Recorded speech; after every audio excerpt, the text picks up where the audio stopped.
Twitch is dying, and I believe that they're largely doing it to themselves for a lot of reasons I'm about to explain here in this video. Twitch, if you don't get your act together, in about 3 to 4 years, you will no longer be the primary destination for gaming live streams. Hey, y'all new to the channel, be sure to subscribe. Hey, we're blessed in the industry because Streamlabs just uploads all this fantastic data and statistics about the live streaming industry. And here, if we look very carefully on the most recent report, Q3 between July to September 2020, Twitch has 63.6% of the market share. I'm saying market share, but the number I'm referring to is the total hours watched. It'll give you a good indication of how healthy a live streaming platform is growing. If more people are watching, it's growing. You might be like, at 63.6, Twitch pretty much has everybody by the next, right? But that's down significantly from the 78.4 they held in Q1 in 2019. I had to make my own pie chart because in Q1 2019 they decided to use bar graphs.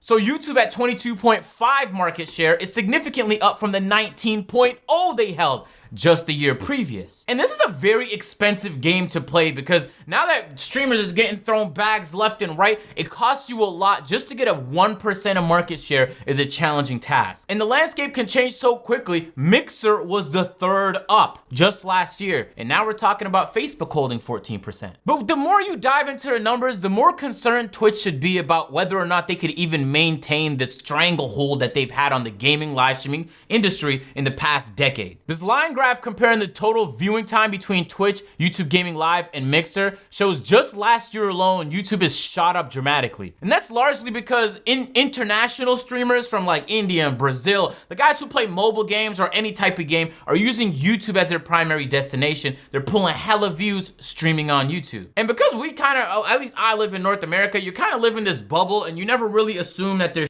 going on outside of your bubble, but there is. So when YouTube dominates South America and then it goes ahead and dominates Asia, it's gonna come back. It's gonna be very easy for YouTube to dominate North America. YouTube Gaming Live average viewers in 2019 shot up from 51 from the first quarter all the way up to 73.8 in the fourth quarter. And then when you look at Twitch's, it's been stagnant. So even as a streamer, not only does YouTube have a viewer base that's skyrocketing, but the average viewers per stream is shooting up too. And I'm saying this for a reason. I actually don't care which platform people decide to stream on. I'm gonna be honest with y'all. Which streams do I watch the most? On Twitch. There's only about 3 or 4 live streamers I watch on YouTube. So let's get into it. Why is Twitch still winning? Twitch is still winning for a couple of reasons. One, the very obvious one, Twitch culture. You kind of have to be like indoctrinated into Twitch culture so that when you hop into one of these chats, you know what the they're talking about. Because the second you start to see Pog-Us and Papegas, if you're not in the culture, you just be thoroughly confused. But Twitch chat is significantly better than any other chat. And that goes without saying. Now, can that change? Yes. But that's gonna be the biggest significant advantage that Twitch has over all these other platforms. The people that are actively on Twitch make for a more enjoyable live streaming experience on average. But the second one, and this is the one nobody refused, the people don't talk about this for no reason. They will never talk about this. You can make a ton of more money on Twitch. A ton more, and a ton more. And for one reason. Actually, for 2 reasons. One, gifted subs. But that's something that I have no doubt that Facebook and YouTube are gonna copy as soon as they humanly can. When people don't have the money to subscribe, but they wanna subscribe, the people that do have the money can gift those other people subscriptions. And it's a very large part of the, I won't say very large, but it's a significant part of the revenue that Twitch streamers get. That doesn't exist on other platforms. And the second reason, the ad fill rate on Twitch is insane. On average, when an ad plays on YouTube, you will get more money. True. And YouTube has a massive inventory and the most prolific ad system on the entire internet. So people that upload videos to YouTube use that ad system to their advantage. But when you're live streaming, it's not just 3 to 4 ads you put throughout like a 20-minute video. You can put dozens of ads over your 4 to 5 hour live stream. So you might think, hold on now, YouTube streamers should be making a ton of money off these ads. But no, because YouTube doesn't have as much of an inventory for live streaming ads. So when you click the ad button on YouTube, an ad very rarely plays. But on Twitch, the fill rate is crazy. The fill rate is insane on Twitch. When you click that ad button, even though on average, every ad that's played, you're making less than a YouTube streamer would, because it plays so consistently and the fill rate is so juicy. You make a ton of money because every time you click the button, bro, an ad plays. Okay, so let's talk about it now. Twitch has culture, right? You can make way more money. And although it's gonna be very difficult to change the culture of a YouTube or a Facebook, it's very easy for YouTube to implement the features and to get the type of ad inventory required so that YouTube streamers and Facebook streamers can start making the most money. And the second that happens, I have no doubt in my mind that streamers in droves are gonna be leaving Twitch. Because beyond that, Twitch actually doesn't give you much of a reason to stay on their website. When I first started streaming on Facebook, there was no mods, there was no emotes. It was just like a barren wasteland. And it really didn't even make sense to stream on there except for when they were paying you. But now Facebook has caught up. A lot of the features that exist on Twitch, Facebook also has them. Same applies to YouTube. And then about every 2 to 3 weeks, Twitch gives you the most magnificent reason to stop with them. I'm sure nobody's forgotten the Alinity cat throw meme, right? In the same stream, she kisses her cat with vodka in her mouth. She goes on committing over and over again some more bannable offenses before Twitch finally bans her for a nip slip on a stream for 24 hours. People were so upset that Twitch only gave this a 24-hour ban after all that she's gotten away with that even Alinity herself posted on Twitter saying, 24 hours, not long enough. I'm actually trying to get extended to 3 days. Have you ever heard of a person serving their term in prison and then going, I don't know, dude, I killed like 2 people. I think about like 5 more years would be good for me. That doesn't happen. And the list goes very long. About even 2 weeks ago, someone sent me a clip of a Twitch streamer spreading her cheeks wide the open like this. You could see everything. 3-day ban. I think it was 3 days. It was 3 days or a week. Either way, it should have been a perma ban. Because at that point, what is Twitch? And then on the opposite side of the spectrum, XQC, who is unequivocally the biggest streamer on Twitch right now, received a ban for stream sniping in a Twitch Rivals Fall Guys event. Yes, guys, Fall Guys. The game that has a ton of RNG, that nobody should really be taken seriously anyway, even when the stream sniping that was done didn't actually change the end result regardless.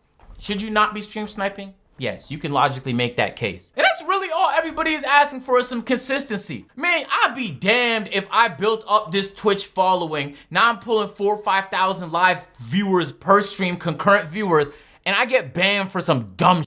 Someone could just tweet you a bannable offense, and while you're scrolling through your timeline, you see a big pop up. There's nothing you could have done. That was on your timeline. It was wildly random. You still get banned for 3 days to a week. But it doesn't really stop there. Twitch's incompetence actually tracks, like it keeps going. While YouTube was getting bodied by the music industry and they're implementing all these goddamn horrible copyright features, they were actually keeping their content creators alive. Yeah, for all the BS that YouTube gets for how it treats its content creators, when you look at Twitch, you actually start to feel pretty good about yourself if you're on YouTube. Because Twitch actually did zero planning. They waited until the music industry came knocking and asked everybody on their platform to mark all their library of clips and or face charges. The DMCA situation at Twitch proves exactly what I'm saying. Twitch did nothing. Twitch saw Facebook over prepare. Twitch saw YouTube get bodied by the music industry, and they did nothing to protect their streamers in a situation where a lot of people were receiving bans and were getting their channels permanently murked from the website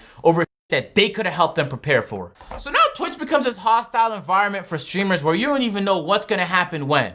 The fact that a person like your age can actively pull 6,000-7,000 live streamers but can't get partnered, why? They don't give them a reason. And then next thing you know, here we have a person who pulls 30-40 live viewers, does get partnered. There's no consistency. Every decision that goes on over at Twitch World happens in their own heads. And there's actually no objective framework for how we can judge things fairly. They have no intention on doing anything fairly. And the reason I feel some type of way about this is I debate about it myself. I see so many people hopping over to Twitch because it makes more money and the culture there is just, it's beautiful. But then you see, they give you so many reasons and they remind you so many times why it doesn't make sense for you to be on there. And then when you dive into the analytics and you look at how Twitch is trending relative to YouTube gaming or Facebook, you begin to get pretty pessimistic about the odds that you could even survive on that platform for any more than 4 years. I've talked to advertisers that wanted to do a sponsored stream with me. And I was like, I don't stream on Twitch though, I stream on YouTube. And they told me, no. Like, we know that you're gonna pull way more viewers because your audience exists on YouTube over here,